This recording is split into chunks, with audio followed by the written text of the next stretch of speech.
C'est vrai que le tournage était sportif, on avait froid, tout est plus compliqué dans la neige, dans le froid et en altitude. Mais ça donne aussi de la force, ça crée une cohésion de groupe.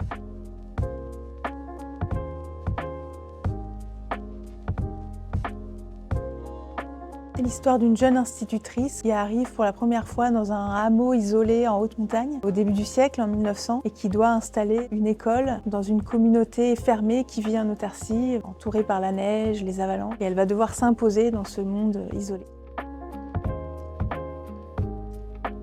Ma mère est originaire des Alpes et c'est un peu l'histoire de sa famille. C'est des générations et générations d'institutrices, d'instituteurs. Pour leur premier poste, on les envoyait dans les villages où personne ne voulait aller. On m'a toujours nourrie de ces récits initiatiques et pour moi, c'était comme un western. C'est une étrangère qui arrive dans une communauté avec les grands espaces et qui va devoir s'imposer. Et du coup, pour mon premier film, j'avais envie d'écrire ce film.